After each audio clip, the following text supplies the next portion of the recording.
Ready start.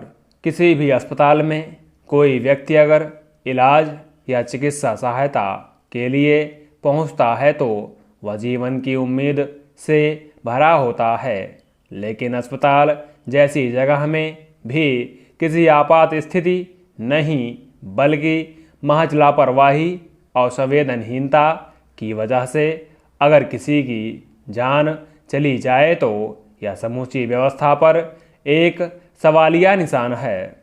Uttar Pradesh में शाहजहांपुर के पुआया में एक गर्भवती महिला को प्रसव के लिए एक निजी अस्पताल में भर्ती कराया गया। वहां चिकित्सक ने पहले ही सामान्य प्रसव करने पर महिला और नवजात की जान को खतरा बताया और ऑपरेशन के प्रसव कराने की बात कही। महिला के परिजनों से पैसे भी वसूल लिए गए, लेकिन प्रसव के लिए उसे 7 घंटे इंतजार कराया गया।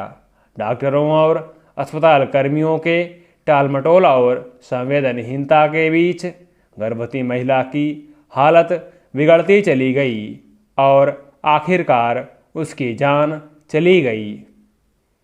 किसी दुर्घटना या फिर आपात अवस्था में मौत के दरवाजे पर पड़े मरीज को भी अगर समय पर इलाज मुहैया करा दिया जाए तो उसकी जान बच सकती है, लेकिन इस मामले में प्रसूता महिला और उसका जन्म लेने वाला शिशु सिर्फ इसलिए नहीं बच सके कि उन्हें अस्पताल में होने के बावजूद न केवल तुरंत चिकित्सा सहायता उपलब्ध नहीं कराया गया, बल्कि इतने लंबे वक्त तक अपने हाल पर छोड़ दिया गया।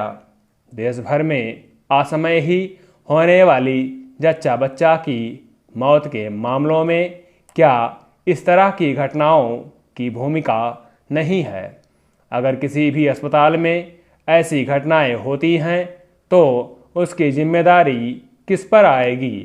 मामले के तूल पकड़ने के बाद पुलिस ने शव को कब्जे में लेकर पोस्टमार्टम के लिए भेजने जैसी औपचारिक कार्रवाई की, लेकिन खबर के मुताबिक इससे ज़्यादा कुछ फिलहाल नहीं हुआ, क्योंकि इस घटना के संदर्भ में कोई तहरीर नहीं आई थी।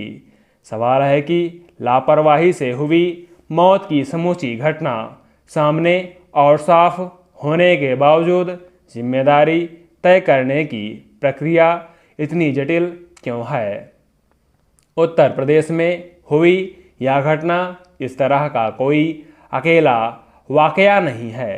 देश भर से ऐसी खबरें अक्सर आती रहती हैं जिसमें बताया जाता है कि कोई मरीज गंभीर अवस्था में अस्पताल में या डॉक्टर के पास पड़ा होता है और पैसे के अभाव या फिर किसी अन्य कारण से उसके इलाज में उपेक्षा, देरी या लापरवाही की जाती है। कई बार तो पैसे के लालच में इलाज की प्रक्रिया को जटिल बताया और बनाया जाता है और इस क्रम में बच सकने वाले किसी मरीज की भी जान चली जाती है। आमतौर पर लोग अच्छे इलाज की उम्मीद में सरकारी के बजाय निजी अस्पतालों का रुख करते हैं, लेकिन वहाँ अक्सर मरीजों से ज़्यादा पैसे वसूलने की ही कोशिश होती है। हैरानी की बात यह है कि निजी संस्थान होने की दलील पर बेहतरीन इलाज मुहैया कराने का दावा करने वाले अस्पतालों में भी लापरवाही की वजह से होने वाली मौत की घटनाएं होती रहती हैं। ऐसे मामले भी आम हैं जिनमें अगर किसी मरीज का इलाज सामान्य तरीके से और कम खर्च में हो सकता है तो भी उसके कम जागरूक होने का फ़ायदा उठाकर उसके सामने जान जाने का डर पैदा किया जाता है और उससे ज़्यादा पैसे वसूले जाते हैं। जिस दौर में देश भर में स्वास्थ्य के सवाल को सबसे ज़्यादा अहमियत देने की बात कही सुनी जा रही है, उसमें सिर्फ समय पर इलाज मुहैया नहीं कराने की वजह से होने वाली मौतें एक बड़ी विडंबना की ओर इशारा करती हैं। स्टॉप।